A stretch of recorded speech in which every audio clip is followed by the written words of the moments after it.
How you doing, my brother? You good? All right, all right. Hi, how are you? Hi. She's so cute.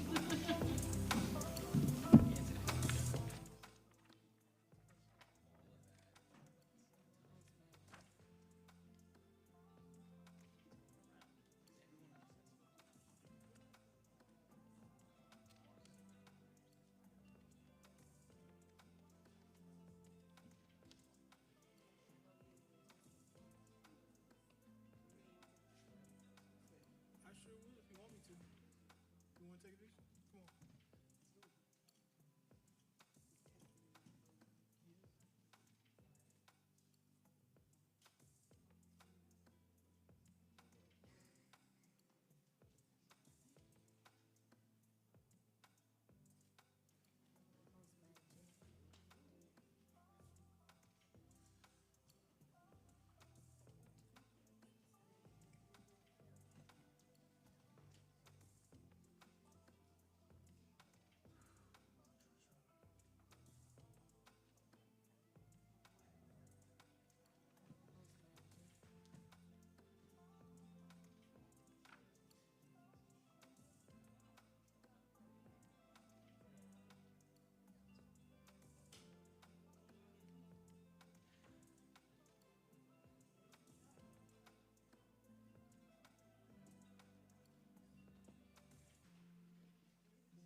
What's up, my brother? How you doing? You all right? Can't complain, my brother. Same thing too. Hi, look at you. Great job. Did you fly here? I told you guys, look, you guys can't be here on this time, man. You told me to be another time. I'll be back at 8 o'clock. So, anytime you have that election, you're on the I just met you, man.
We do? Congratulations. Step up. Oh, you're tired. I think it's a good image for the community. I'll make the motion. What? I'm still in and out of swing. That's all right. We got light wrap. I think you'd be great for the community. When I know she said she's running 10 minutes late, one of the new board members also said 10 minutes late. So I think we should, Tom, what's the rule? If we technically don't have a vice chair, Oh, chair's a meeting, then it's secretary. If we don't have a secretary.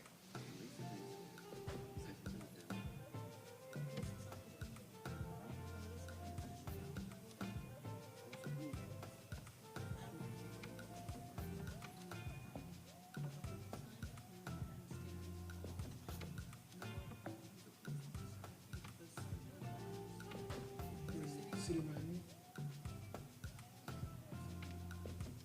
Longest appointed board member. Flame on it. Yes, the longest appointed board member. What? Says so right here. Where The does it longest say the appointed board longest member. one? It Oh, doesn't. it It doesn't? doesn't. But I'm just, you know, I'm like going down the line. Who's next? The Department of State. So Leslie said she's running behind. Yeah, she said about 10 minutes.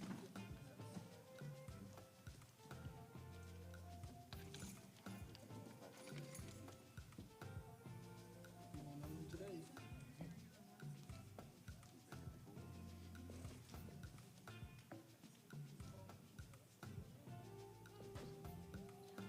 He looks like it's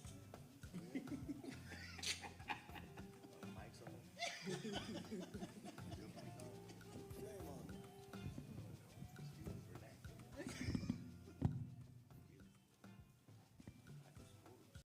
Oh my God.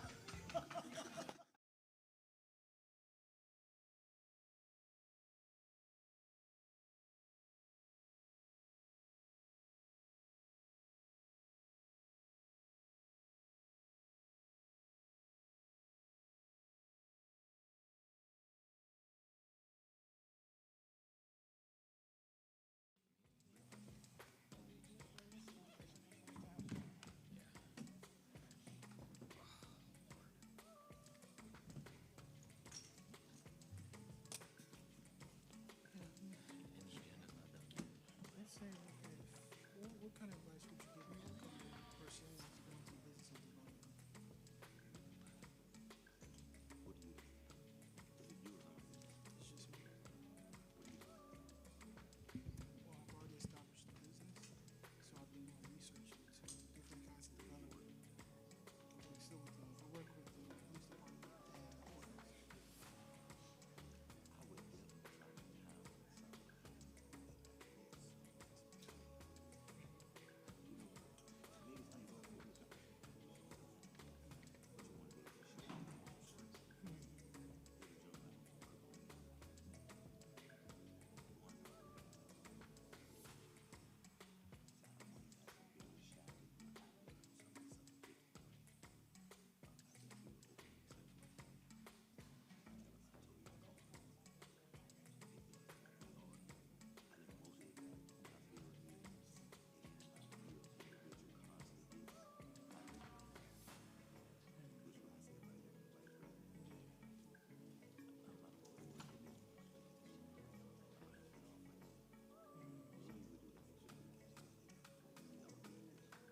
Something different. I think you would open yourself up. I told you to call it. I think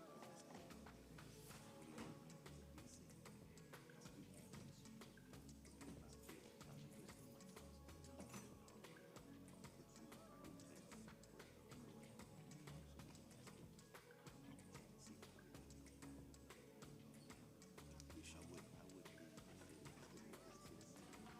For sure. Remind me to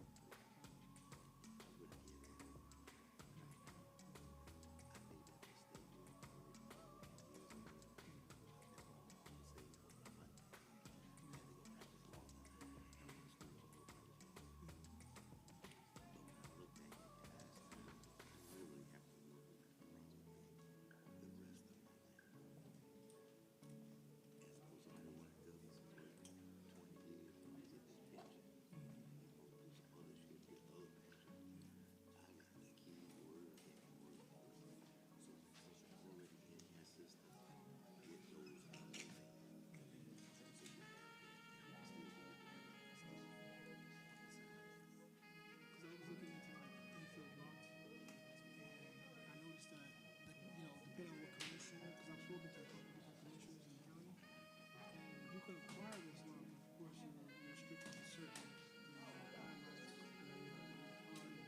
Certain guidelines where you can't, sell the house for a certain amount. If you take your contractor license, I would take it, I would start studying for contractors.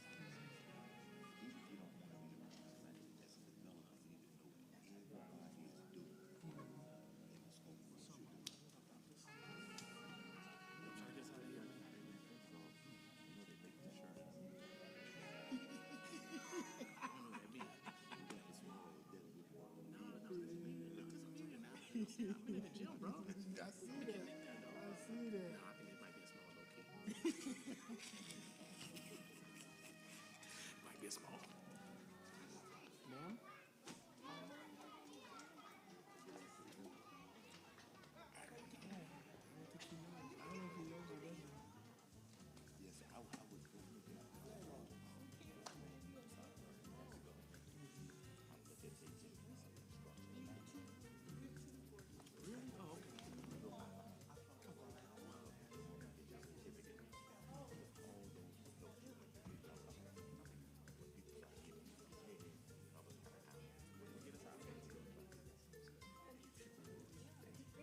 look familiar. Hey, how are you? Oh boy, is it hot out there or what?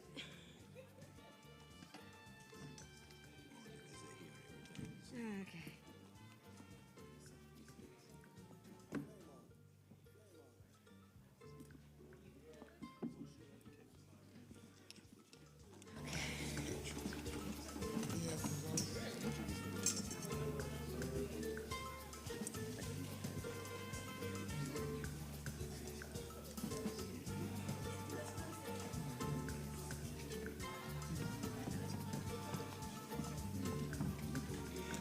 Do you know how many people on the board?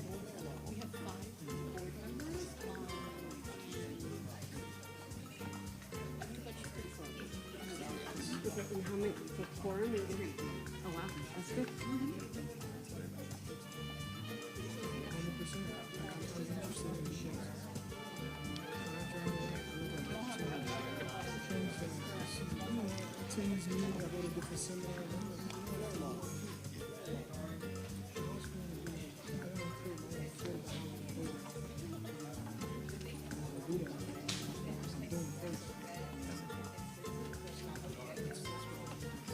Affordable housing? yeah.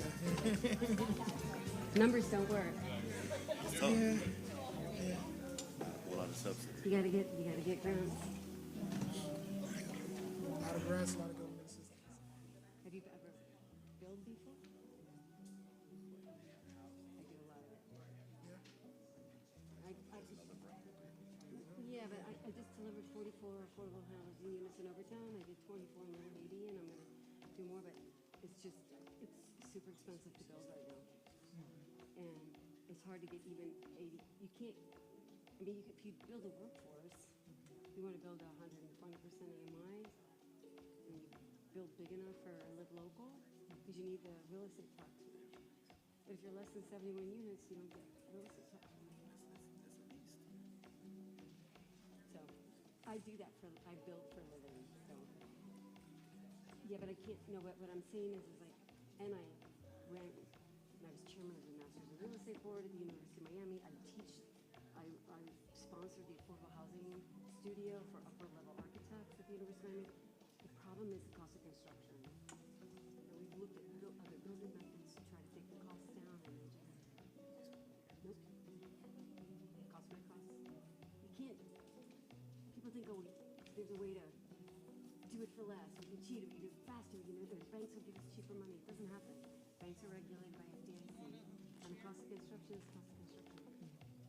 And when the prices are going up, they're not going down because of oil prices. So,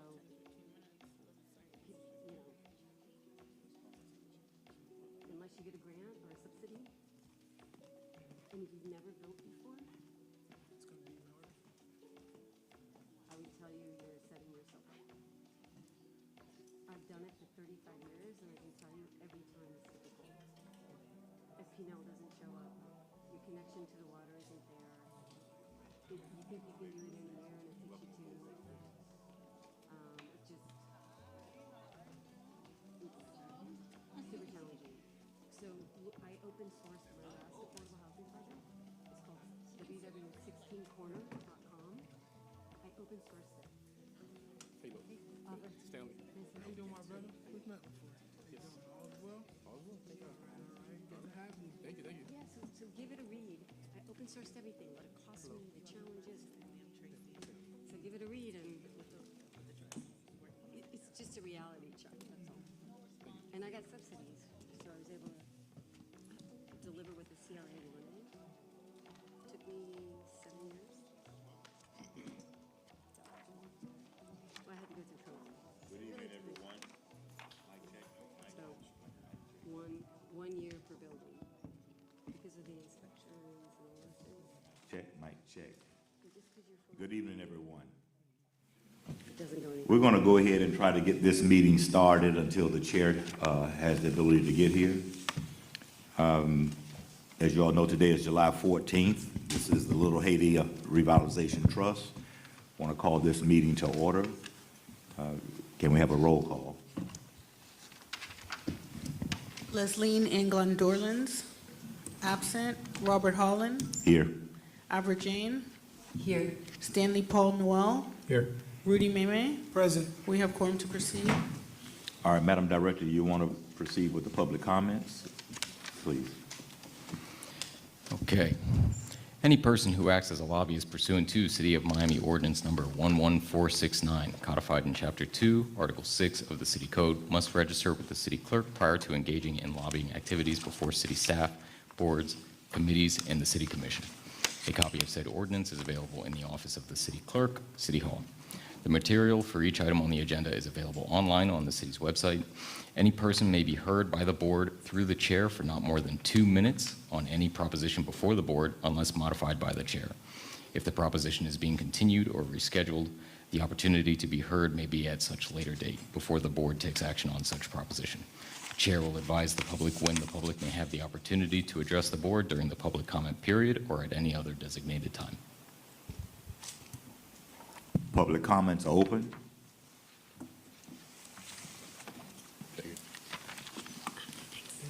Public comments are closed. Madam Director, could you please introduce our 2 new board members? I think we have one person. I just wanted to make sure she wasn't doing. Yes, we do have 2 new board members that we would like to introduce and welcome to the board of the Little Haiti Revitalization Trust.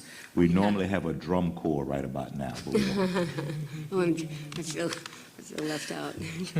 Which is Avra Jane and Stanley Paul Noel. I think we could provide them with an opportunity to introduce themselves. Well, hello, everybody. I'm Stanley Paul Noel. My parents owned businesses in Little Haiti growing up. From Miami, from the community. Attended Edison. I'm currently a police officer, and I'm glad here to serve on the board. Jane, I'm actually from the MIMO area. I'm probably most well known for all the motels that I renovated, the historic motels, including Vagabond and Gold Dust in the Biscayne Corridor. I have done 24 affordable housing units in Little Haiti that was sponsored by the county. And I look forward to learning more and seeing what this community wants and needs. And we look forward to having you guys on board, too. Mm-hmm.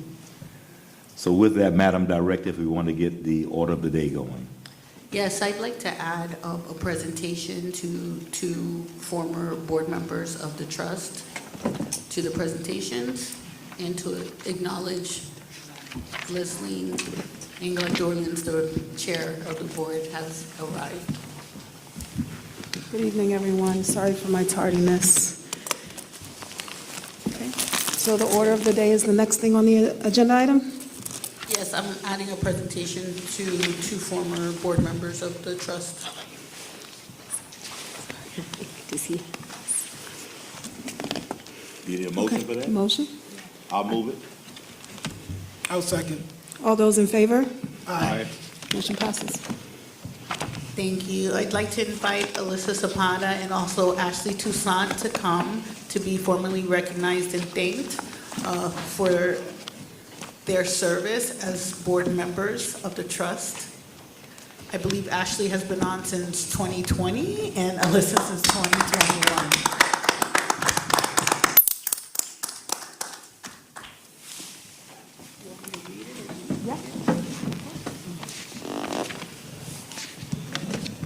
Presented to Alyssa in recognition for your dedicated service and unwavering commitment as a member of the Board of Trustees, your leadership, vision, and dedication have made a lasting impact on the revitalization of the Little Haiti community. Your service and contributions will be remembered with sincere appreciation. With gratitude, the Little Haiti Revitalization Trust.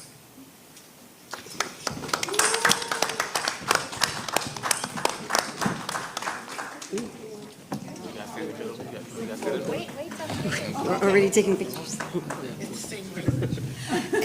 Presented to Ashley Toussaint in recognition of your dedicated service and unwavering commitment as a member of the Board of Trustees. Your leadership, vision, and dedication have made a lasting impact on the revitalization of the Little Haiti community. Your service and contributions will be remembered with sincere appreciation. With gratitude, the Little Haiti Revitalization Trust.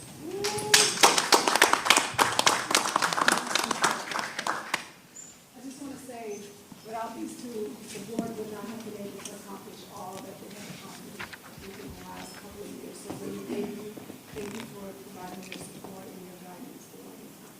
Thank you so much. Yeah. Yeah. Okay, sure, here we go. New members too.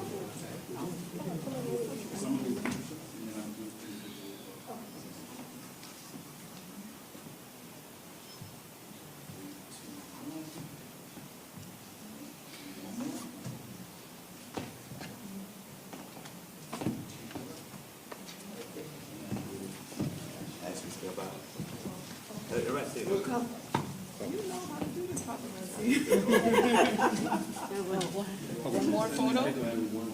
Oh, okay, okay.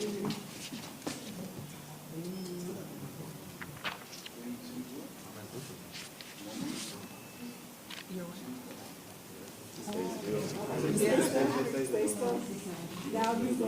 Now Okay, now Ashley, you're individual.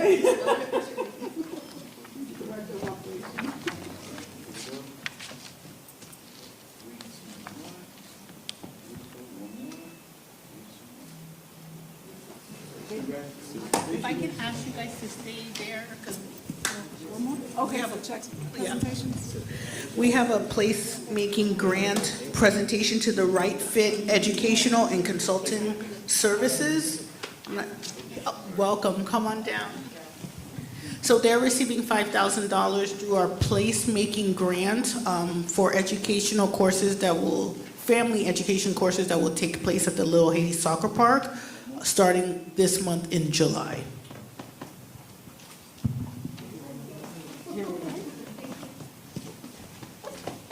If you guys would join for a photo.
You need this flyer?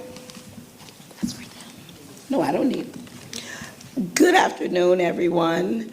I am a 30-year educator in the Miami-Dade County Public School System. I am an adjunct professor at Miami-Dade Community College.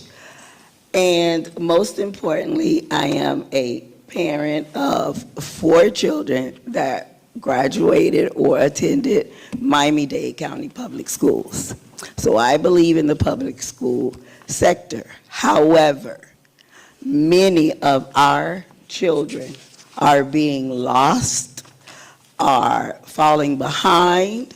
The No Child Left Behind is a joke, and the majority of the school day is spent on testing strategies as opposed to educating children so that they may matriculate at the next level. The Right Fit and Splashy Hendrix Book Club are both my organizations, and our purpose is to save as many children as we can and to work in marginalized and underserved communities to show these young people just how magnificent they already are and where they could possibly go with a little bit of guidance and a whole lot of support. So I thank you today for this opportunity. I hope to see some of you at the park. The last session will be a full community event with health services, community partners with mental health, as well as every year I pick a community to give a book bag drive. That book bag consists of learning materials and personal hygiene materials. As a high school teacher, I was known to be the one. Go to McQueen. She will have whatever you need. So I understand the value of having those things inside of your book bag and maybe not needing to ask a teacher or someone for those things. Thank you very much, and we are much appreciative to have this experience. And off the record, my son runs for the Haiti national team, and he will be competing in the 2028 Olympics. All right. Homegrown, 305. Thank you. Just to let you know, everything is on the record. That's a good one. So then we have a presentation by the planning department. Yes. Paul Ginovasi is going to come in and give us an update. We had our community planning sessions with the architect consultant and also 2 local architects that were chosen by the trust to participate in these sessions as well. I believe first we have a video that we wanted to show from the head architect consultant. He's unable to be here in person, so.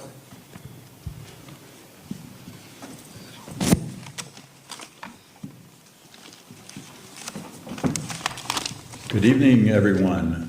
This is Michael Houston with Townscape Planning and Design. I'm an architect and planner, and as you all know, I was hired by the city to help you translate the FIU Little Haiti guidelines into a regulatory framework that can be adopted by the city. We had a great 2.5-day workshop starting on June 22nd. We had a lot of great input from the public, including some very talented and smart young people who showed up on both evenings and gave us some great insight. I wanted to thank Joanne and her very professional staff for being great hosts for the workshop. They really took care of us. I also wanted to thank Graham Jones and Paul Genovese with the city, as well as Franz Pierre and Najib Campbell, your consultants who really participated in the workshop and gave us some great input as well. You'll see some of their work in the presentation. And also a shout out to Elisa Cepeda, who was with us pretty much the whole 2 days and really gave us some additional insight kind of from the board's perspective, and with her history of involvement in the neighborhood, she was very valuable. So the presentation you're going to see summarizes the implementation strategy that we came up with for the guidelines. It's not the actual guidelines yet, but you'll see some of the beginnings of the guidelines and some of the things we're thinking about that should be addressed in the design guidelines. Again, taking most of our cues from the FIU guidelines along with some additional input that we got at the workshop. So now I'm going to hand it off to Paul Genovese, and he's going to present our findings, and I look forward to hearing the thoughts and input that the board has regarding this important project. Thank you. Bye-bye.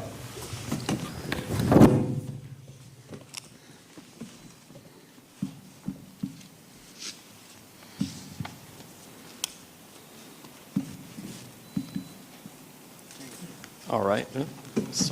Yep. All right, so you had the intro from Mike there, who, as he explained, is a consultant that the city's hired to help translate this document into an adoptable design guidelines that'll be approved by City Commission and the Planning and Zoning Board.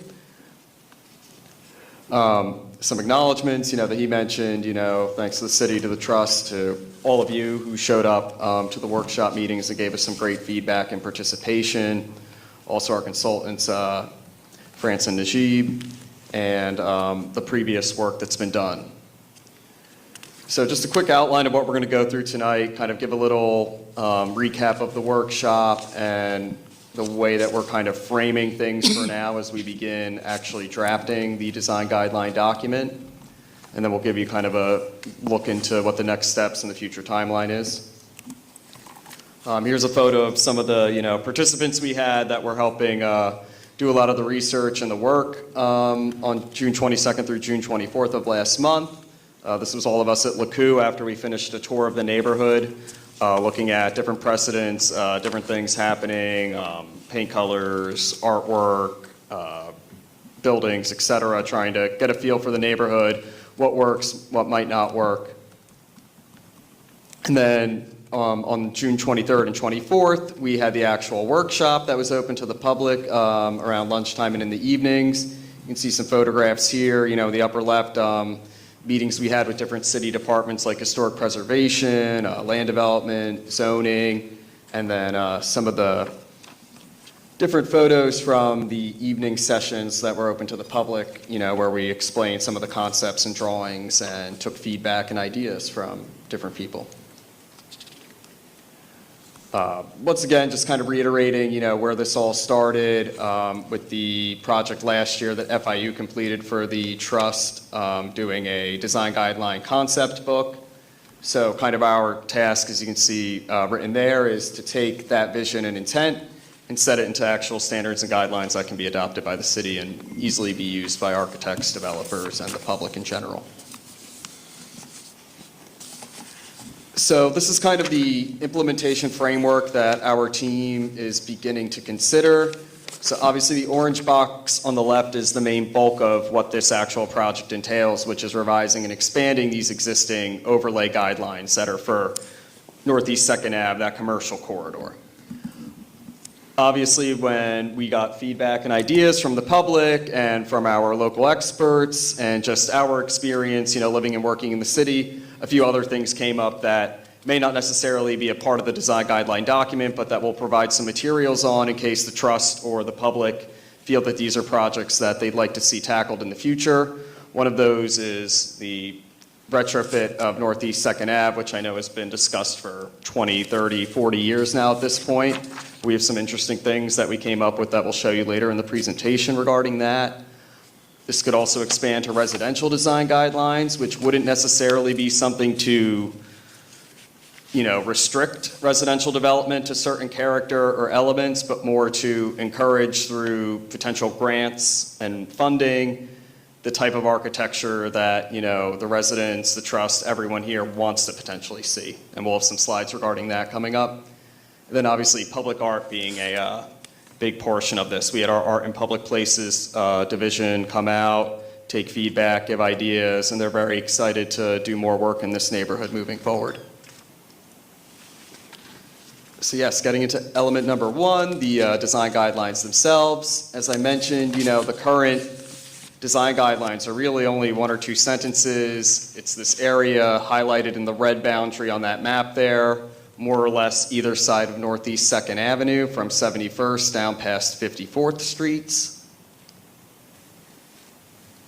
So what we're focusing on right now is keeping that same boundary. That's the thing that'll get us moving fastest towards getting this adopted, will cause the least amount of headaches. If we were to expand at this time, that would require some additional hearings and processes with the city, although that's not to say it wasn't something that we heard and, thought about during those workshops. There were ideas to maybe bring in Northwest 2nd Ave, or maybe some of the east-west corridors like 54th or 59th, and including those to try and maybe regenerate some commercial activity along those corridors as well.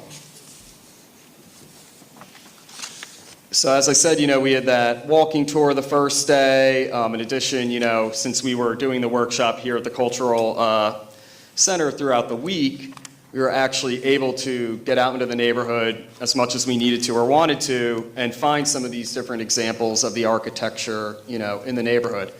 And something that we heard from the public and from, the different stakeholders was that, the culture here is based on, Haitian culture and Caribbean culture, but it's also its own culture that's been formed throughout the years of this neighborhood. So, maybe it's not necessarily that the buildings need to replicate traditional Haitian architecture.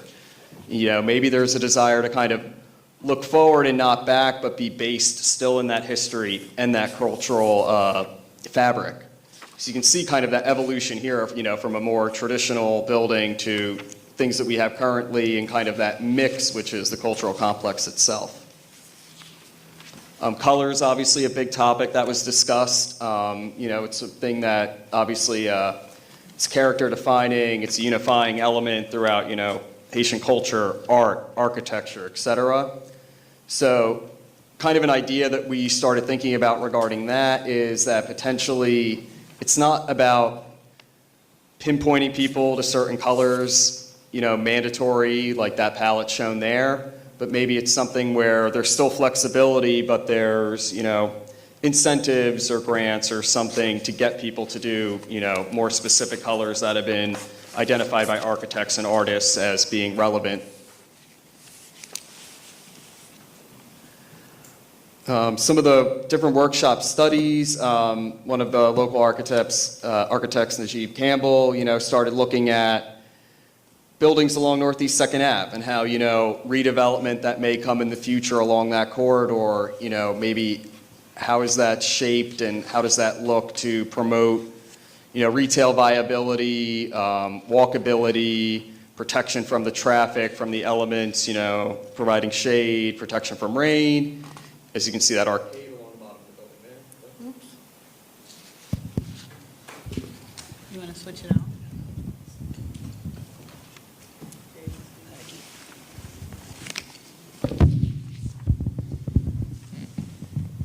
All right. So yeah, as we begin to look at kind of what these preliminary design guidelines may look like, there's a lot of different things that we can incorporate that are, based in Caribbean architecture, Haitian architecture, but also extremely relevant to Miami in general, which are, these Caribbean vernacular details, shutters, deeper overhangs, decorative ironwork, tile inlays, having signage in both languages, which we see throughout the neighborhood a lot, and then obviously public art, that reflects the history of Haiti, mythology, the culture, the daily life. And something, that you saw in the study on the previous slide that we're really looking at as a solution is these galleries or arcades, these covered sidewalk areas that, promote community. They promote a place to rest, to talk, to sit, to get that protection from the sun and from the rain, and also provide kind of a barrier to the street. So, if we can't get Northeast 2nd Ave to change overnight, maybe we can at least get these kind of temporary or, interim protections for the people that walk up and down that street. So yeah, I mentioned shade already. Glazing's another thing. The city code right now is really big on, having large swaths of glass to promote, visibility into retail, into restaurants. Perhaps maybe that's a little different in this neighborhood because it's not, kind of the history and the character. We're not looking, to create these glassy boxes that are, more in Brickell and Edgewater and Midtown, for example.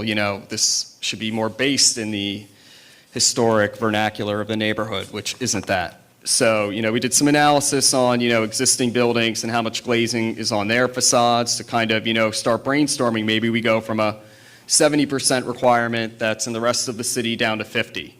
And maybe we take some ideas out of, for example, Wynwood, where they can do art instead of glazing to meet that percentage.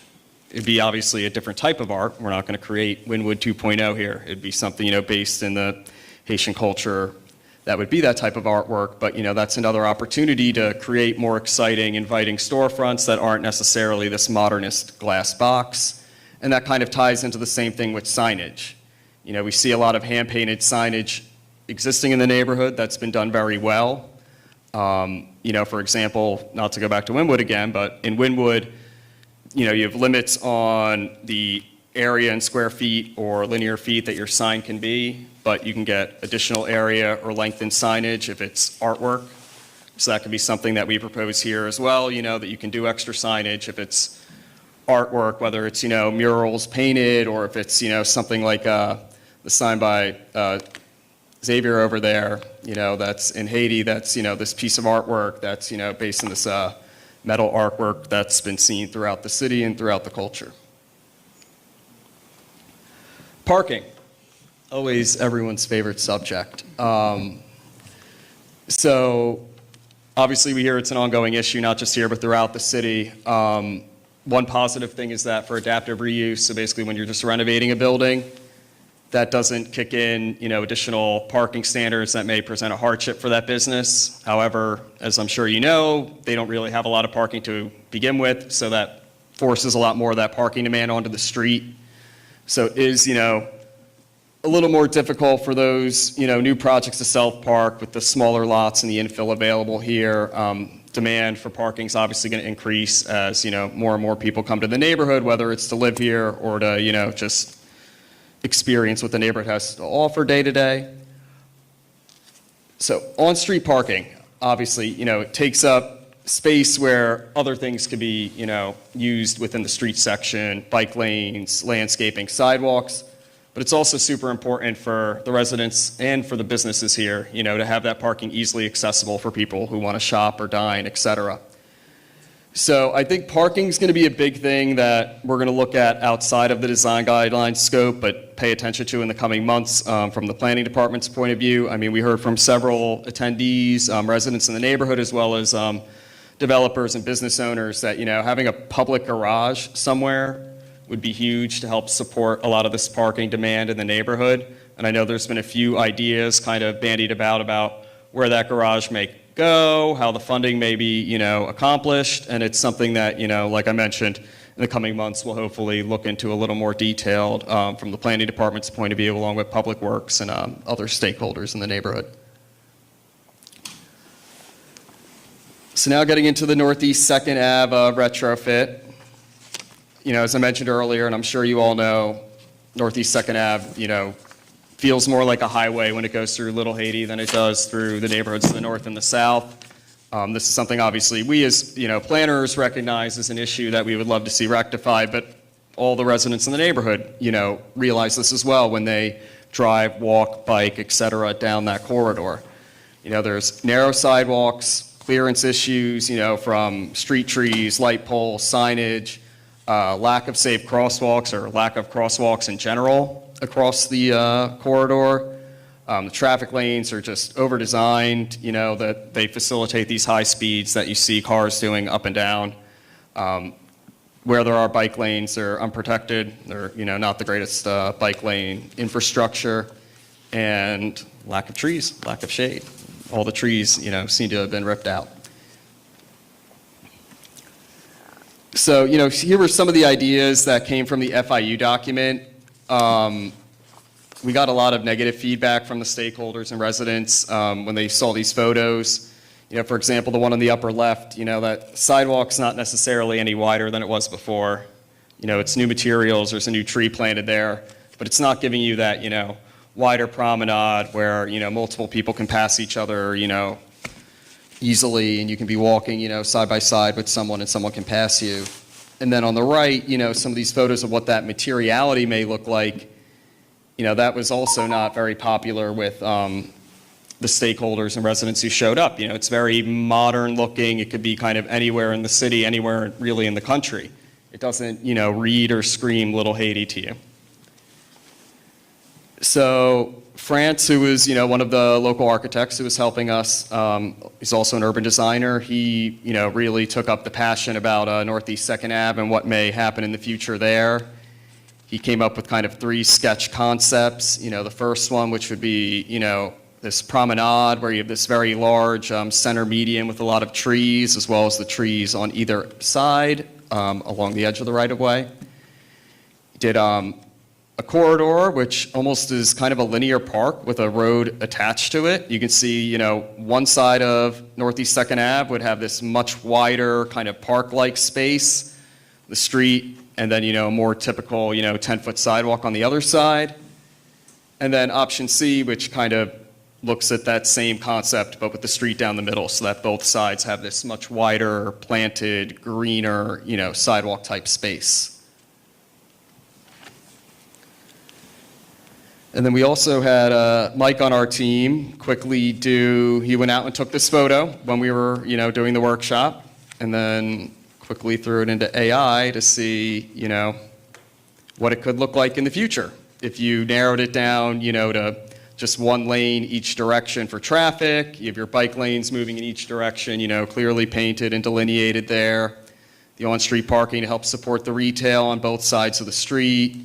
You see, a crosswalk in the foreground that has a change in materiality. It's pavers and not asphalt to really, signify that this is a place for pedestrians as well as vehicles. And obviously, most importantly, the return of the trees. So like I mentioned earlier about kind of the pushback that we got regarding the paving styles and the hardscape, these were some examples that our team went out and found that are much more, rooted, in Haitian culture, Caribbean character. So, you can envision for some areas of the streetscape that might, get a little bit more investment. It could be these types of paving materials, or, if there's street furniture, benches, maybe it's kind of more like those images on the right. And kind of continuing with that pattern, when it comes to the wayfinding, the art, and kind of the branding, what does that branding look like? There was, suggestion about, the conch shell, as kind of being one of those symbols that maybe could be incorporated into, signage, whether it's, metal signs, on regular poles, or, kind of the banner signs that you see going up and down corridors that attach the lights. The exciting stuff. So obviously, Northeast 2nd Ave is not the easiest corridor to deal with. It's, I believe, owned by FDOT, maintained by the county, but it runs through the city. So there's a lot of different parties involved. We've begun talking with District 5's office to see, if we can get a dialogue started with those different parties about how can we advance this while we have the momentum and the interest. In the meantime, knowing that that might be, something that comes down the road, unfortunately, there are things that could be brought up sooner to start getting these improvements rolling and making a change today. Some of those could be temporary pilot projects that kind of demonstrate that the concept that we're pitching to FDOT and the county actually works. This has been done a lot throughout Miami Beach and other parts of the city as well, and the country in general, where, you come in, you paint a bike lane, instead of the one traffic lane, you put in some planters temporarily to create a buffer. When the concept starts working, then it's much easier to go get the funding and the excitement and buy-in from these different parties into actually making a permanent change. And beyond that, obviously, something that we could start, much sooner than doing anything with the street is getting the trees back and providing some green and some shade to this corridor that is much missed.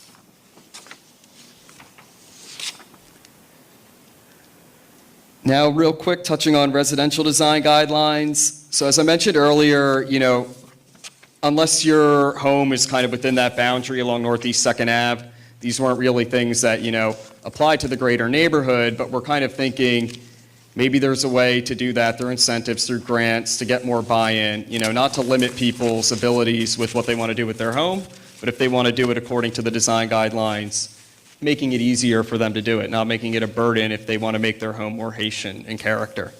So Najib, one of the architects, who is great at, being a part of the workshop and providing some expertise on, more Caribbean-based architecture, did some, studies on, outdoor space and porches and, things that are very important to the culture and how those may be incorporated in future development. We found throughout our walks and from his feedback that, this kind of Mediterranean revival masonry is what we find a lot through the neighborhood and through the city in general. It's a question we kept asking the public, is how little Haiti do you feel this is? Just because it's here doesn't mean you feel an identity or a connection to it, but maybe you do.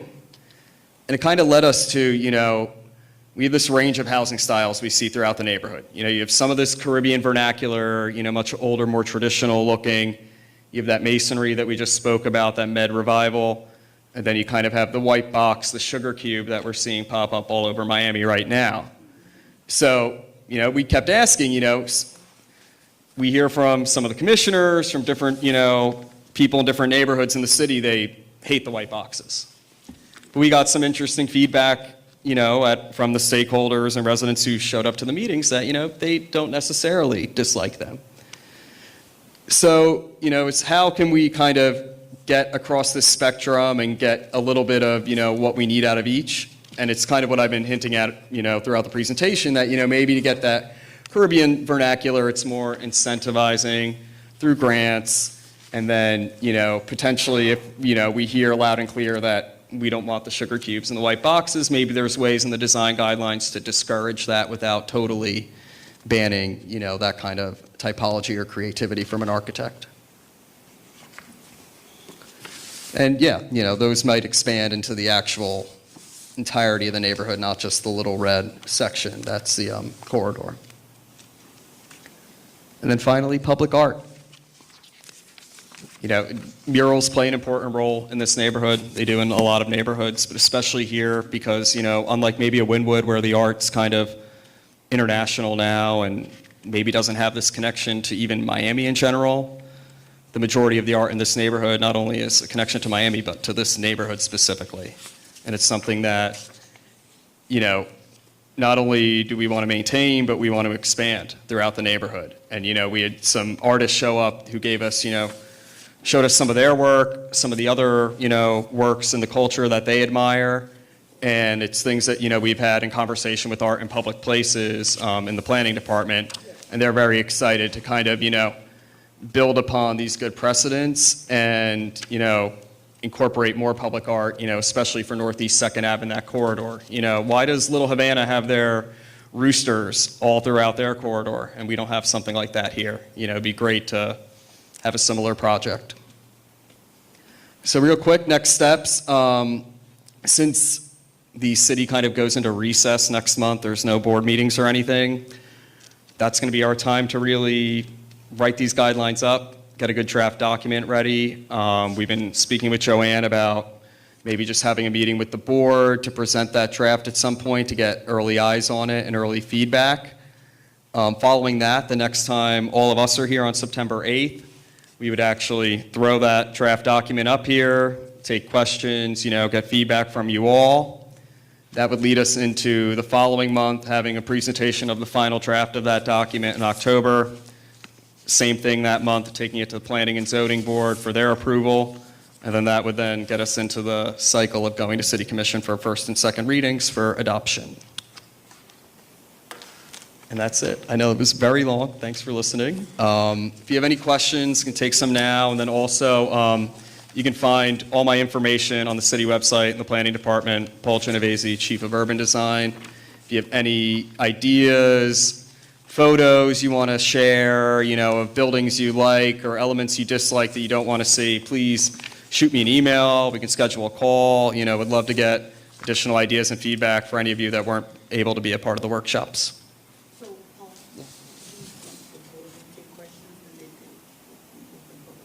Okay, yeah. So we're going to allow the board to start off with any questions, please. Any questions from the board members? Chair, yeah, I don't have a question, I just want to say congratulations. I'm a new board member, and I looked through the guidelines. Obviously, we have them in MIMO, and the pink colors are very important, but this is just excellent work. So congratulations to everybody that participated. Yeah, and this is kind of, as I mentioned at the beginning, this is kind of our dump of everything that we had from those 3 days to kind of give all of you an idea, and now that's going to get really shaped into this, more code-type document. As you look at the code, first of all, great job. I will give you guys credit there. What do we do to add into that code? Now, I know this is more the design features. What do you do to create a nightlife along this corridor where people can live, work, and play? Where it draws people in to all this artistic stuff that you're talking about creating. What do we do to draw people in via the code? So I think it's a lot of those elements that kind of, let me go back a bit to when we were talking about the commercial. So obviously, number one is trying to do something better with Northeast 2nd Ave.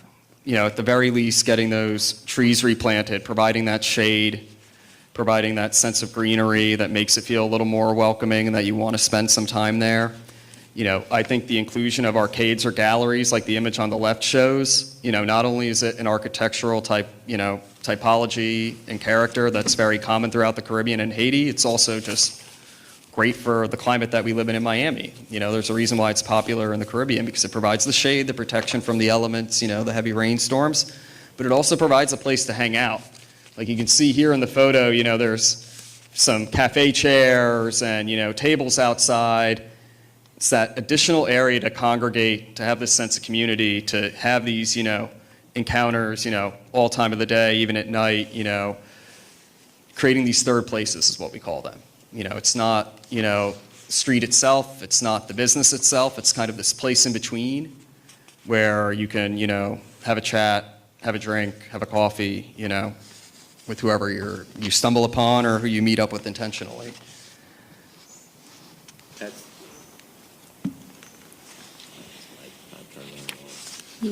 That's still rather happenstance. What do we do to focus if you want to bring Caribbean lounges in with live bands or art galleries? What do you do to add to the code to encourage that stuff to be along these particular corridors, that people come in and feel almost like there's a village feel when you come into it, not just a happenstance code that you can put a coffee shop or a printing shop or some other things that don't necessarily engender you to the culture? I think when it comes to the design guidelines, that could potentially be, concepts like encouraging micro retail in some way, encouraging, which you already have a good amount of existing, adaptive reuse. That's what we call micro retail, 500, 1,000, 1,500 square foot, spaces that are much more affordable for, the artists, for the smaller businesses, especially the newer, locally owned startups that, you see in some of these neighborhoods. Their problem is that they run out of places that they can afford or they can go to, or especially in a lot of new construction, these spaces are just much too large for what they want to do. The spaces are geared towards a national tenant who, wants 5,000, 10,000, 20,000 square feet.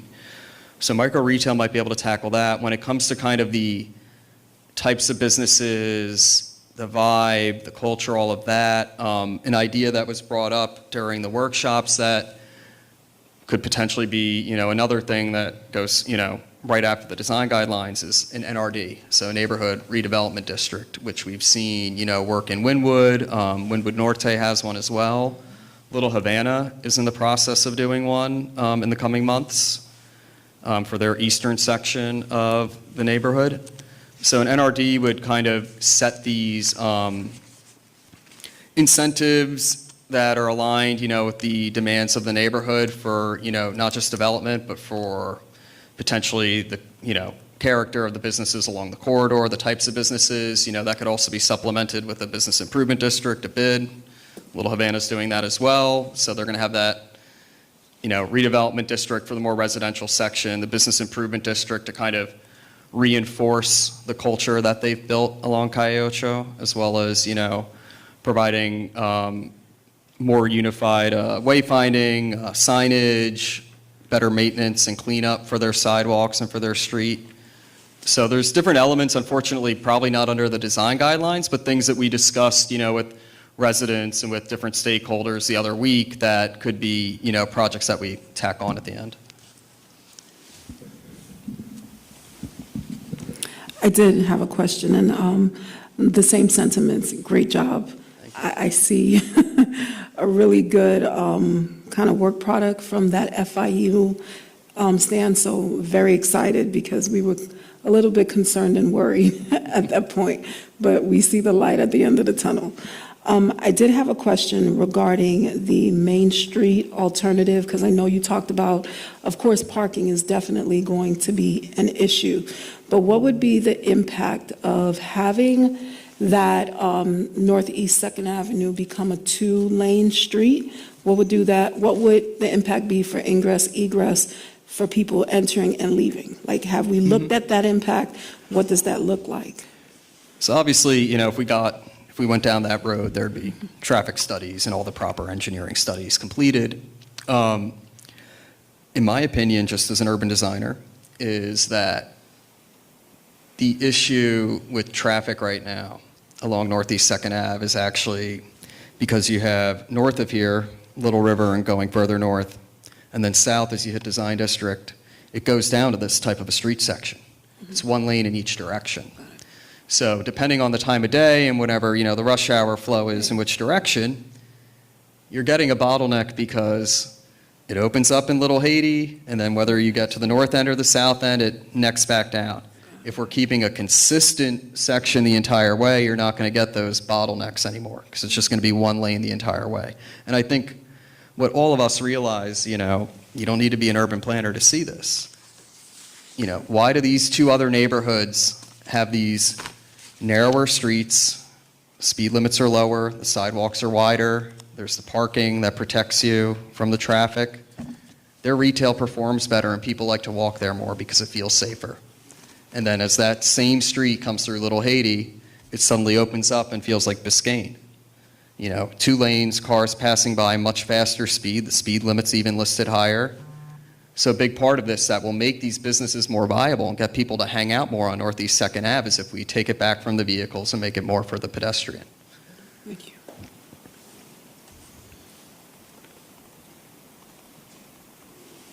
Any more questions or comments from the board? No? Okay. Oh, sorry. Go ahead. I understand the explanation for narrowing the road. What kind of fight would you get from FDOT on that? Because obviously, we're a very congested city. Yeah.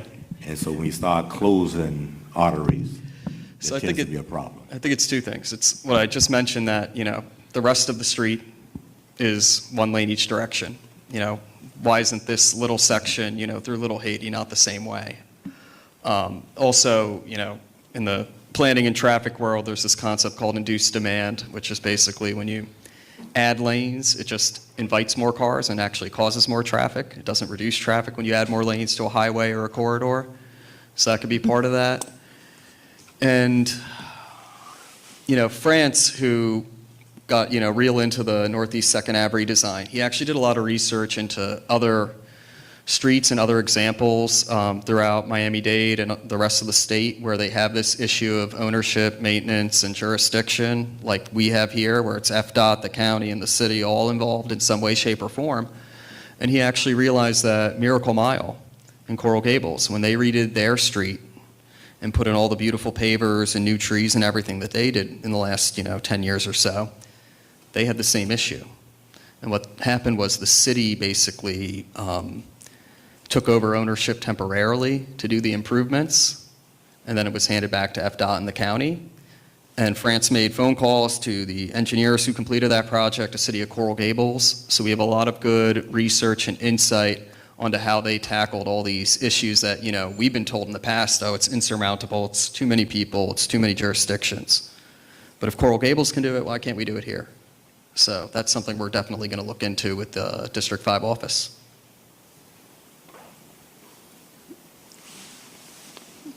Okay. Thank you so much for your presentation. Thank you. Public comment, Joanne, or?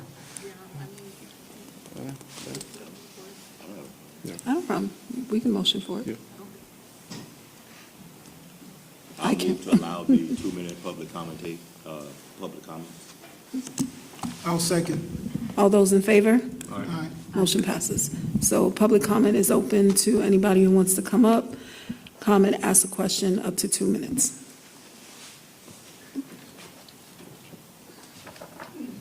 Not why I'm here, but gonna ask anyway. I wanted to know, how would this redevelopment impact the people in the community? Because some of these communities are marginalized and they may become more expensive. Number one, for people to own property. Is this gonna ultimately be some kind of thematic unit? And I heard that you said initially, homeowners may be given incentives to rehash their facelifts of their homes. But what happens when it's time to do it again and again?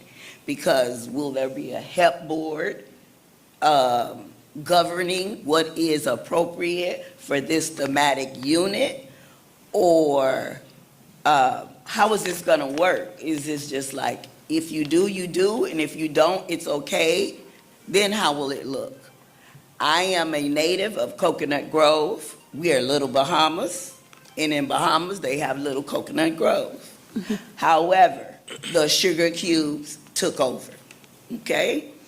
And it's almost unfair now to do a thematic unit and limit the homeowners that stayed, limit what they can do to their homes, and it's gonna limit the value in what they can sell their homes for, because they have to have that look from the street. The face has to be one way. I own one of those homes, and right across the street, I have a mansion that's way high with a high gate, and it looks horrible. Okay, I'm just asking because for us, they said, we'll give CRA grants, we'll do this, we'll do that. Well, we don't need that. I own it, free and clear. Why do I need that? And I felt like it was a ploy for gentrification, not for trying to revitalize Little Bahamas as it was when I was born. Thank you. Good evening, good evening. A little bit different to be on the side, but wanted to just, kind of provide a little bit of context. I spent quite a bit of time with, these guidelines, and we've been doing this, over the last 3 years, and spent quite a bit of time with the group doing this process when the consultant was here in town, with Aaron, with Sean. I mean, we had a pretty good group going, so just kind of wanted to provide a little bit more of a context. I don't want to kind of get lost in the forest as far as Northeast 2nd Avenue. There is kind of a multi-layer situation going on here, and while that would be the, absolute icing on the cake, there's a lot of other really low-hanging fruit as far as, these guidelines with the existing district already, and just fixing them up, and that's kind of the path of least resistance. And to answer some of the questions that the board had, there's a lot of incentives that can be provided, like we've been doing with the grants, with different things. If people want to work within the guidelines, maybe they get additional funding. There's a lot of different pieces and parts here to help support, to revitalize, to kind of, bring these guidelines, into play.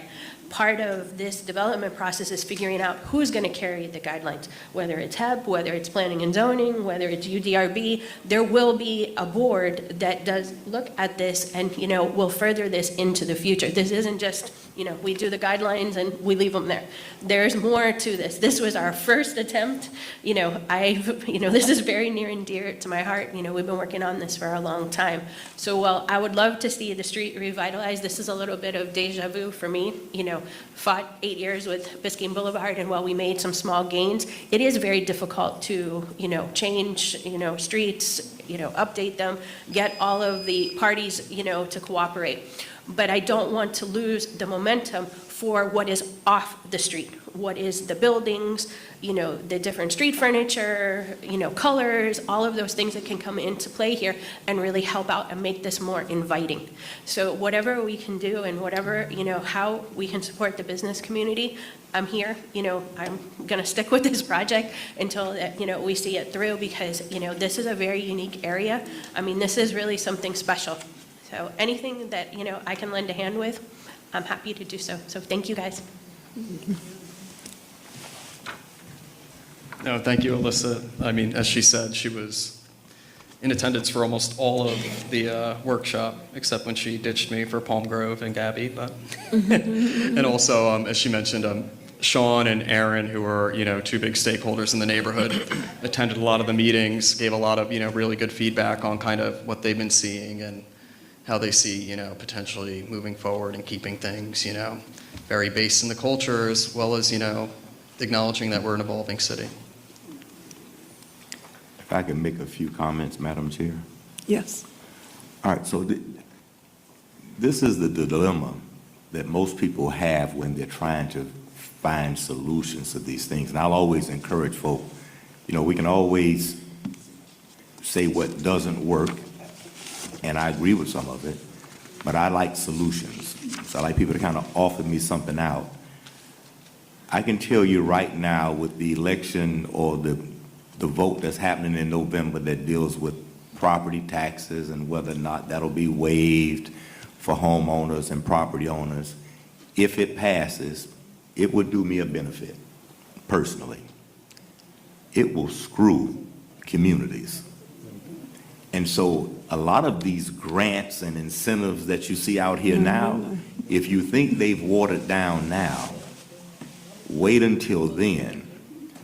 And so when I look at trying to revitalize and trying to create some sort of cultural designation under the Haitian flag in this community, which is this area, just like Little Havana has the one in that area, there's not this wagon of money to just go out free of charge and just build this stuff up. And so what we have to do is come up with incentives or guidelines to encourage folk who are willing to be in this community and invest to do things a certain way to kind of help cultivate this culture, this vision that we see. It may work, it may not. And this board won't be fully responsible for it. We have a $6 million budget. And if you've ever developed any land, that's nothing. It may be a lot to us as individuals, but from a development standpoint, when you look at a parking garage, we talk about the lack of parking. Anytime you pull into a parking garage, I want you to count those parking spaces and multiply each one by $30,000. Oh, we're like 40, 45 now. Yeah. That's what each parking space in a garage costs from a construction standpoint. And you say, that's crazy. It is, but that is the cost of building it, which is why people run from development sometimes with parking garages, because I may be able to rent my unit out for this to cover at a certain rate of rent. But once I add that garage in, it's a whole different delta that I have to include in there. And so when we talk about some of this stuff in this community, we're trying to find a way, how do we infuse the Haitian culture in this community in a way that people can come in and say, wow, I was in Miami and I was in Little Haiti, and what a time did I have. What a beautiful place to visit. But there's a cost to get there. And the government is not going to pay for it to get there. We can create some incentives with the little money we have. The city of Miami might be willing to put some in. All of it depends a lot, even more, on this vote that happens in November. But when developers come in and want to develop, and you say, well, here are our standards for development in this community, you have to add these things to it. You hope to encourage them to be able to bite into that vision and do that. Property values are going to always go up. Because one thing for sure, we can't produce no more land. We can't. Land is finite, which is why you now see people going vertical. So these single-family residential neighborhoods that if you grew up, I've been here since I was born in the 60s, and I've enjoyed nothing but single-family homes all my life. I recognize my kids may not have a single-family home because most of those neighborhoods are now, in order to accommodate the people that are here, it requires you to go vertical. And even vertical is expensive. And so we have to find ways to encourage people, one, to get into home ownership. I think government is doing their job trying to come up with grants to buy down the value of rents and mortgages in certain areas. But I can guarantee you, government can't do that all alone. And so some people get priced out of communities? They will. Will there be gentrification? There will. There was gentrification when we moved from over town in certain neighborhoods. People call that gentrification, right? I recall in my neighborhood, there were signs, and I remember seeing the pictures at home where it says the house is for sale, but not to anybody black. You know, so, and that's just part of the history of it. But there were some people who say, you know what? My home is for sale, and I'm willing to sell it to somebody if they're willing to pay the price to buy it. We have a big issue in our community where we have families that have been in these communities, and when the older folk in those families have passed on, the kids never wanted to keep those properties, or they've lost those properties because of taxes, or they moved somewhere else and there's fights amongst the siblings. But it's not just us. It happens in the Cuban community, it happens in the white community, it happens in every community. And so we have to find a way when we talk about trying to create these cultural areas, how do we try to incentivize with the few dollars that we do have to make people want to associate in that community and stay in that community? But what do we do to create some culture in there that even when somebody comes in and you call them having gentrified that area, they come in, they can appreciate the culture still in that community because they moved in because they saw this beauty. It's like traveling abroad. When you travel abroad, I mean, your whole concept of life changes because you start to see life differently. And I remember joking with my daughter, we would always go to Bimini. And as much as I love Bimini, I would tell my daughter, but understand this here. I said this about Bimini, and I said this about Dubai. They don't produce anything over here. They don't grow any vegetables in Bimini. They don't grow them in Dubai. There's no livestock in Bimini. There's no livestock in Dubai. You know, Bimini, at least you get the fish. Dubai had to bring their water in. But when you start looking at this here, it becomes a real situation for life. And so we have a beautiful community here. We want to try to cultivate that culture, but it is a challenge. We're just trying to find ways to incentivize folk. Is it a cure-all? It is not. But we're open to all suggestions on how we get there. But I just want to be very honest. We won't be able to look at government to make sure that everybody can have an affordable rent even in their home. So if we give you a grant to redevelop your home or make improvements, and 15 years later, chances are you probably won't get it 15 years later. Somebody else is getting that opportunity. Hopefully when you improve your property, you try to maintain your property. And so we have to start teaching people that too in these communities. How do you maintain your properties? I get in trouble all the time from my wife because I'm known for not only cutting my yard, but if I see another neighbor who hasn't had a chance to cut theirs, I'll go cut that. I blow the street, I bag all the leaves up. She's like, what are you doing? I say, the value of this house is based on everybody else in this neighborhood. And so we have to try to get all of us in our community to understand that it's not just your little lot, it's the whole neighborhood. So how do we bring about some energy for that? And I think if we can build that energy up and take advantage of the few incentives we have in place, we might be able to get somewhere. But it is not a cure-all. It won't stop people from coming to neighborhoods, gentrification. It won't solve you from never having to pay a bill, or your bills are always cheap. Your gas is up like crazy right now, as you know.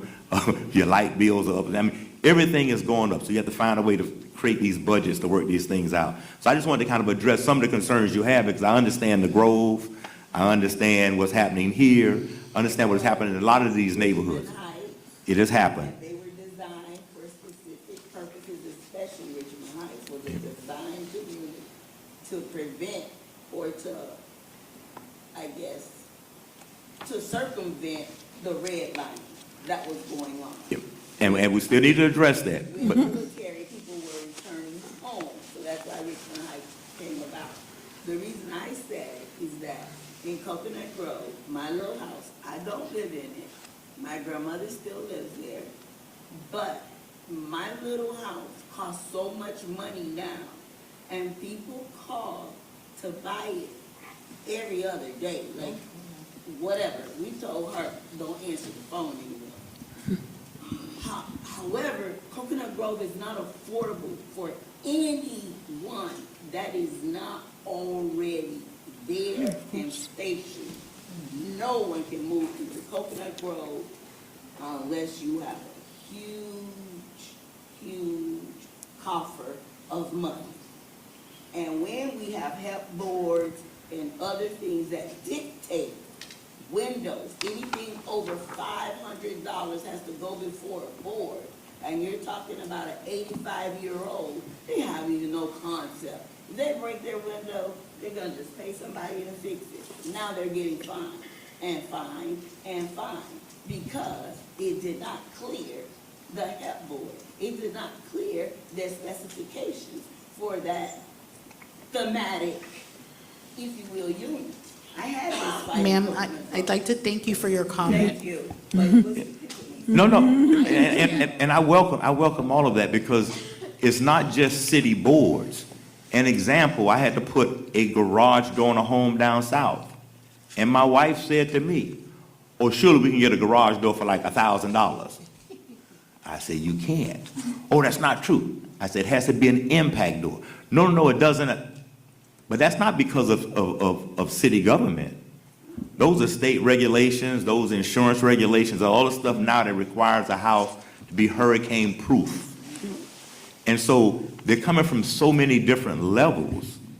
I'm just saying what we get to do here probably won't change that. We're trying to find a way, how do we bring people into the community? How do we grab this culture and grow it so that when people come to town, they actually have something they can appreciate? But truthfully, values will go up. Some people will get displaced. We're trying to minimize that as best we can. Some people will come here. Some people have so much pride they won't. They'll just lose the properties. And so we have to do better as a community trying to get people, involved and understanding and what can we do to help. But you also have to be willing to kind of help yourself a little bit and help us and have us help you. So I understand the plight. I understand the issues. And we have to continue to try to find these little ways out. But as I was speaking earlier to new board member Avra, she was just talking, she does affordable housing. And we were just talking to board member Rudy, who wants to be a developer. I'm married, she does more than affordable Yeah. housing. She does some that are not affordable too. But she would tell you, the Wait, cost just a of second. building. I haven't done anything in Morningside. I live in Palm Bay. I did the old motels, historic, by the way, historic preservation. Giving you money. Ma'am, public comment is closed. By the way, but that's a personal comment. I'm sorry. By the way, I did historic preservation. I spent a lot of money doing what this board is trying to do in Little Haiti, which is create place. That was all drugs and prostitution when I was there. 2 of the buildings were up for demolition. And the Vagabond is still somewhat affordable. A lot of my employees are from this community. I've not done anything in Morningside, nothing in Belmead. I live in Palm Bay Tower, so please do not put me in that bucket. I have 24 affordable housing units at 55% AMI or less in this community. Okay, so please don't, that's not fair. Yeah, I think my comments were along the line of what the cost of construction is for things to be affordable. And the only way you get that, when you hit these affordable housing units or workforce units, it's not because a developer can actually build those places and rent them at those rates. What they have to do is they have to get government grants and other things to buy down their cost so that they can pass it on at a lower rate. Because if you build it just raw, everything is market rate and above. So nobody who's looking for affordable housing or workforce housing can even afford those most of the time. And so that's where the government incentives kind of come in and have been helping. So it's a very fine line. And I'm worried about where affordable housing is going to go, particularly when you start looking at this new particular tax homestead thing that's pending, because it won't affect police, it won't affect fire, because those essential services that everybody wants to make sure are paid for. It's going to start affecting your parks programs, your public works. It's going to affect incentive programs that are going into affordable housing. Those are the things that will take a major hit. And like I say, personally, I'll do fine with it. But I know it hurts the community, which is why I will vote against it. But you need to understand that is an effect on your government, and in the end, it's an effect on your communities. And so be very vigilant in those things as well. So I apologize for this long diatribe about this, but I just want us to kind of appreciate on both ends there. And real quick, just one last thing regarding all this affordability discussion. It doesn't necessarily tie into the design guidelines or specifically Little Haiti, but the planning department, the commissioners, the mayor, they all understand we have an affordability issue in this city. And we're trying to think of any which way that, whether it's grants or other instruments that we can tackle this and improve things. One of those is I've been coming up with a list that we're going to be bringing to Tallahassee to lobby for changes to the Florida building code. Nothing changing that's going to make things unsafe, during hurricanes or, structurally. We totally understand that these are important safeguards that we have to keep people safe in this state with the things we deal with. That said, though, we do have some regulations that are a little outdated that other states have gone and modified or changed. For example, one of those being single stair, which is basically, your older type apartment buildings that had the beautiful staircase at the center that, the units come off. It's not this concrete bunker of a fire stair that you see in newer buildings. You don't even have to have an elevator in some scenarios if you don't want to. Elevators are easily over $100K to put in a building. Start.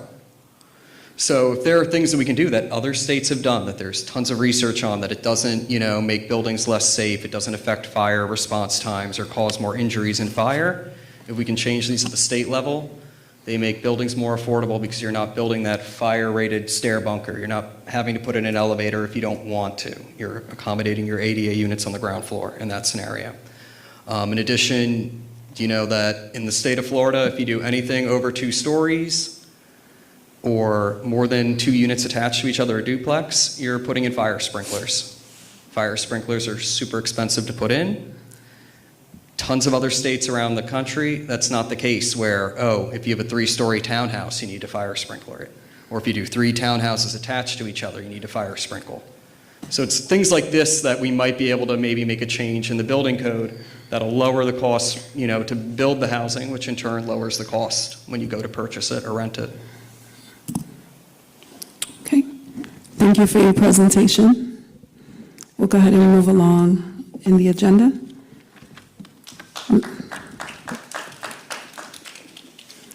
Next item is legislative items.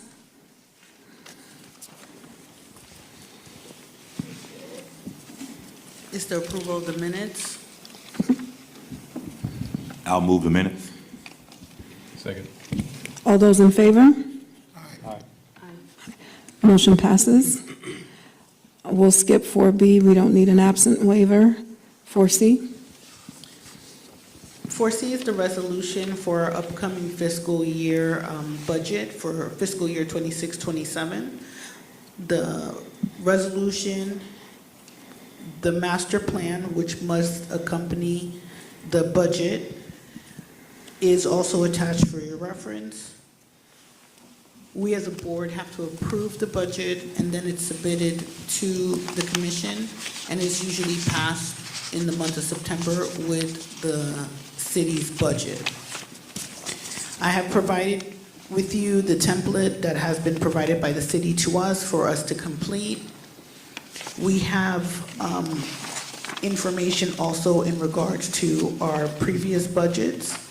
This year, the city did update the template to have a 25-26 projection of expenditures as well. So that is the column that is closest to the proposed budget for the 26-27 year. Our numbers are very similar to previous years.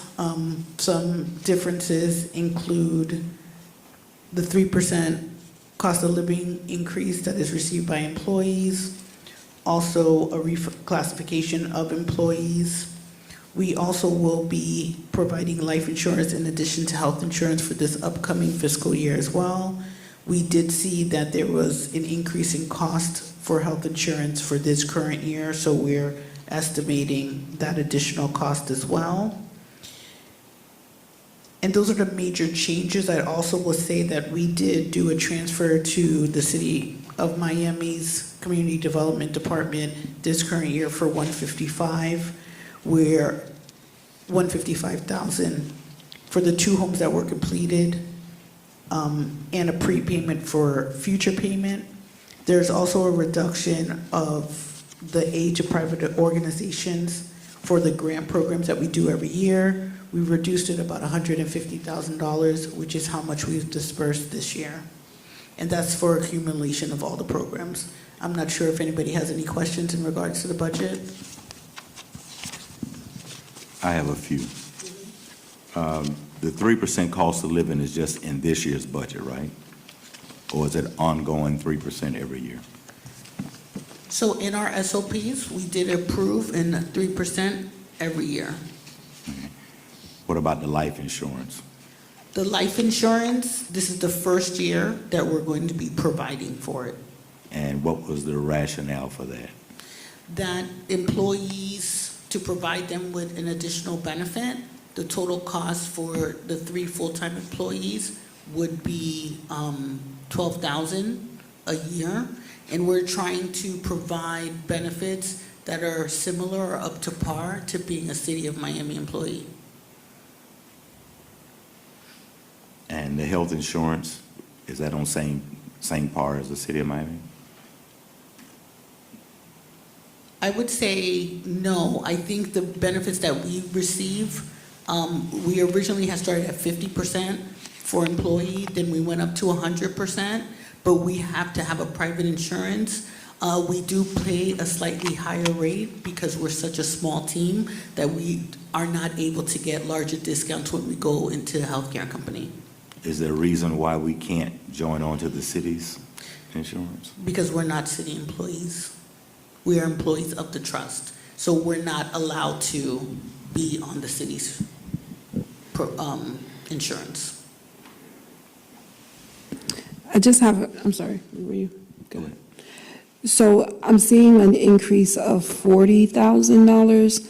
Is that coming from, because what I'm understanding, life insurance is going to be an additional 12, and the healthcare cost increase, that would make it $28,000 for the proposed year? So this current year, we had estimated our healthcare cost at $30,000. Okay, This year, the city had us do a projection. When we look at the actual cost that we're paying for healthcare, we're estimating by the end of our fiscal year in September that our expense would really be around $50,000. We did last year only have 2 full-time employees, but Tracy joined us during the previous fiscal year, so now that also increased the cost. So between us having a 3rd employee and just the rise of the cost of the healthcare, we are estimated to spend $50,000 in this current fiscal year. And so to cover that same amount and add the $12,000 for the life insurance, that's how that number is arrived. math sometimes is not my strong subject, but 50,012, estimated 62, so you put the proposed at 70? I provided us with addition because I don't know how much. Remember, we have to re-enter into our agreement with our health care agency every year. So I'm providing this as an estimate. Estimate of 70, but that's not, so it's $40,000 more from last fiscal year, but we didn't spend 30, we're going to spend 50. Correct. Got it.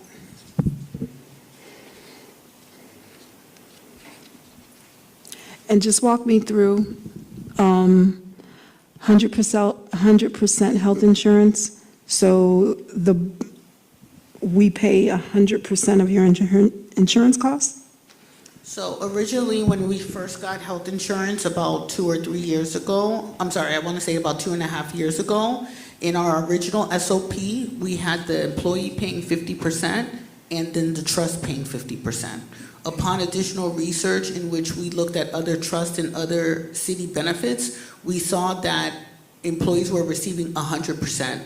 So we did bring the SOP back in front of the board, and increase the benefit from 50% that the trust pays for health insurance to 100%. So that was approved and updated in the SOPs when I believe the last time that the board approved the SOPs. Okay. All right.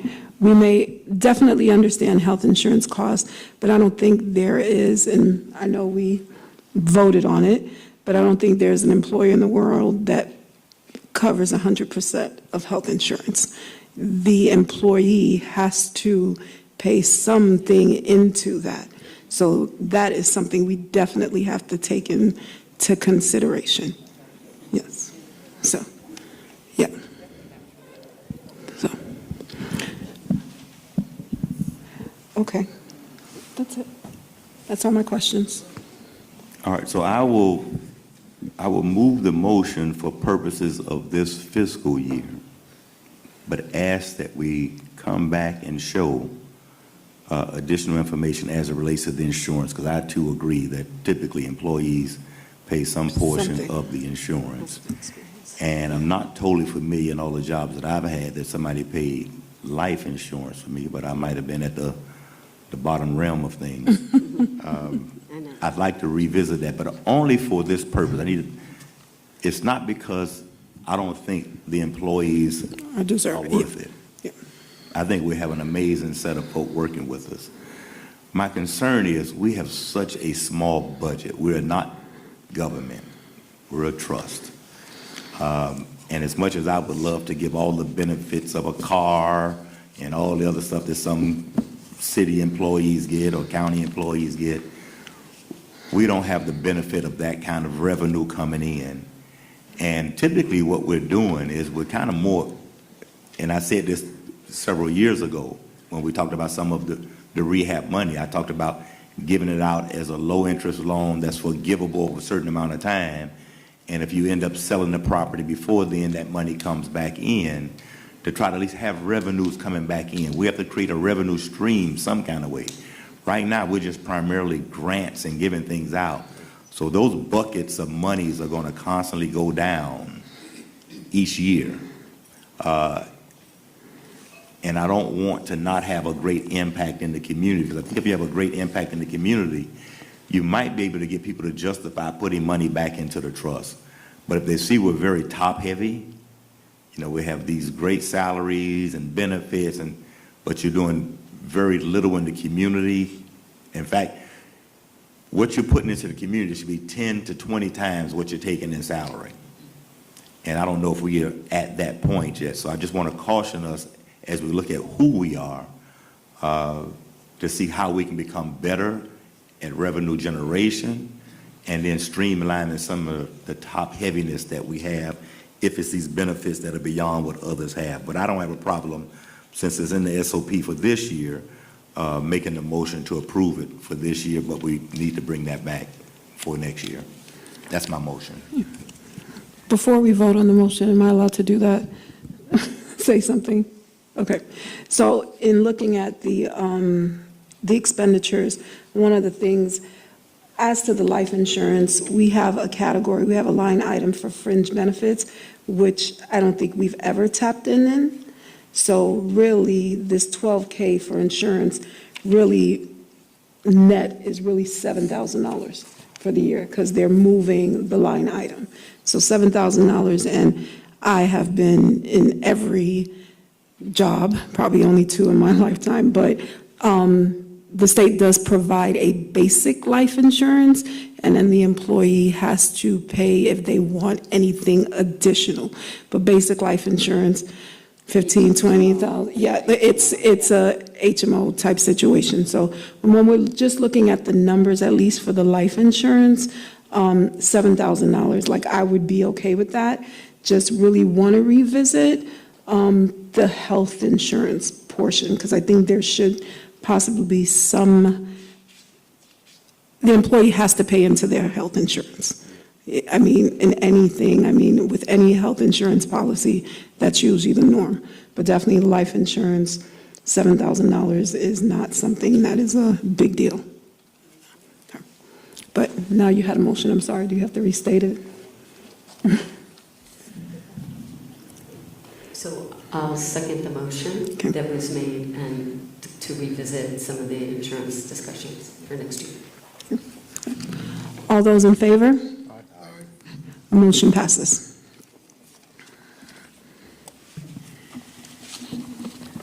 The next item is an update to our current bylaws. One thing that we had noticed previously, I think it was in June of last year, when there was an evaluation for myself that was done by the chair, that both our bylaws and our SOPs was silent on the item in regards to how an annual evaluation is done. And so we did update the bylaws to simply state that an annual evaluation would be conducted by the chair annually by the for the president/CEO.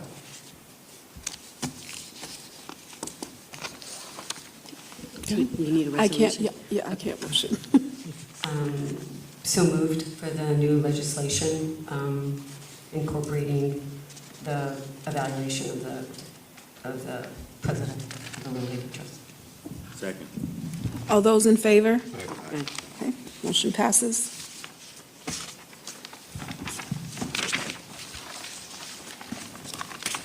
So now, I'm sorry, go ahead.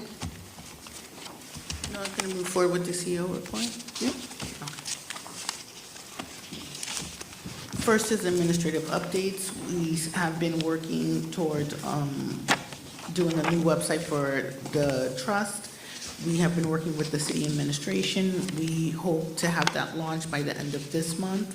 And we are in the process of carrying over the information from our current website to this, which will be a lot more user-friendly. And so our goal is to have that up and running by the end of the month.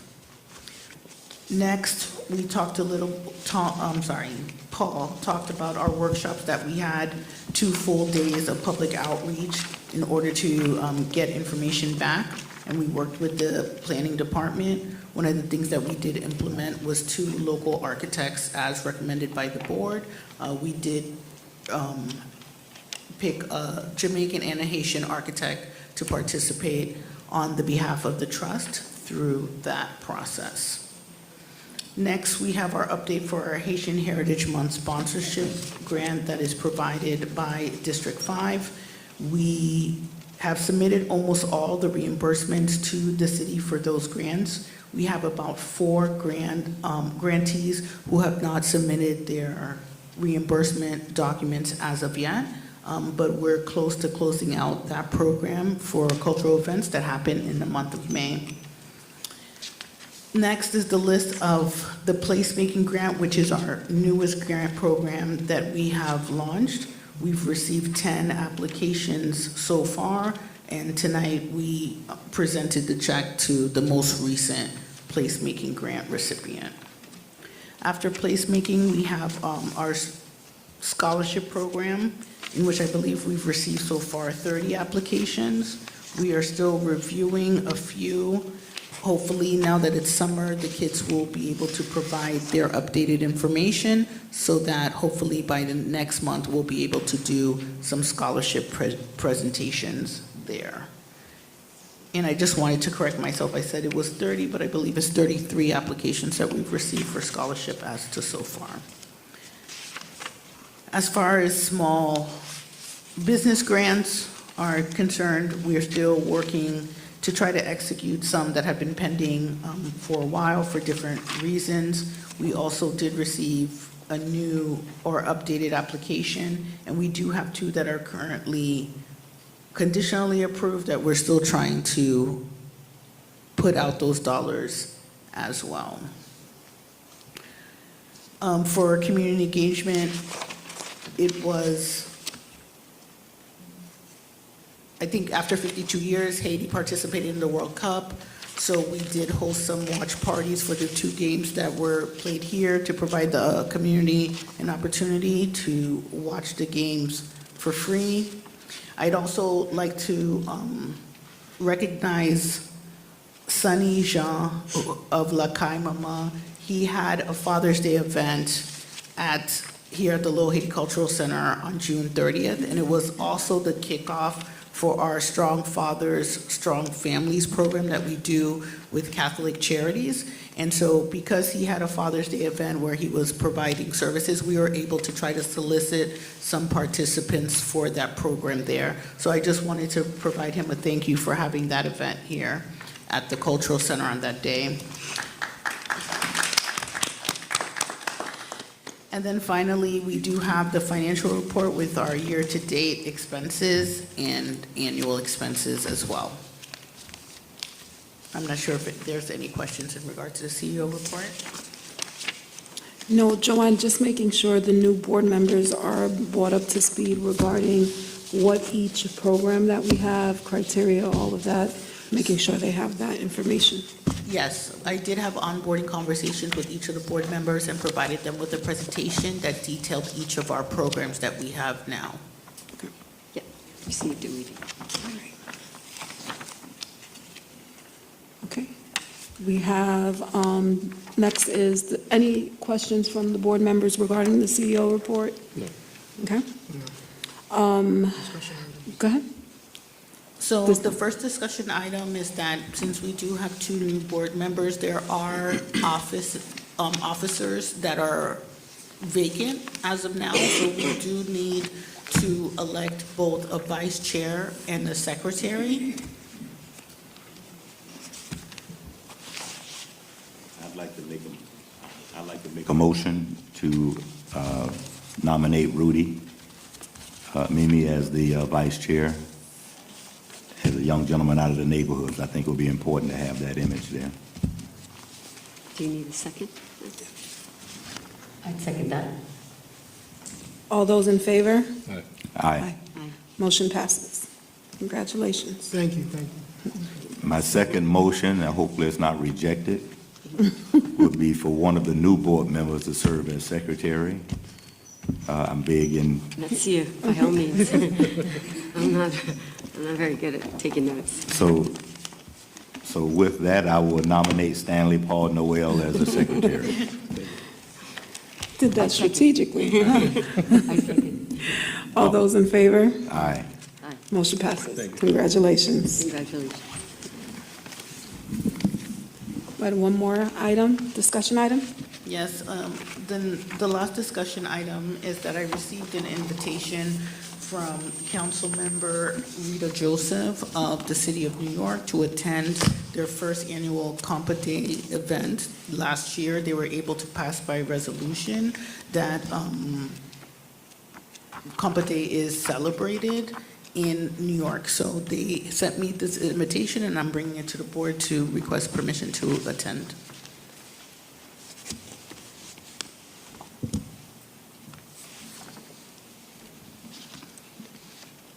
Motion? Make a motion? Yeah, if you want. Yeah. All those in favor? Aye. Is there a cost? Is there Yes. Is there a budget? Well, there is a cost. That's why it would be travel. All right, what would that, do we know what that is? Is I there, don't know what that is, but we do follow, there's a guideline as far as how we do travel and cost of hotel that we use that's similar to the city. So we do have that policy in place. Could we possibly just add that to our, would it be, not the bylaws, but employee, The SOPs? the SOPs, yeah. I was There about is to a say employee policy handbook. inside of the SOPs. Okay. Yeah. Just regarding the guidelines for per diem and other things. Tracy, I'm sorry, do you remember the name of it's a city website? GSA. GSA? Okay. Yes, that requires that the dollar amount required for travel.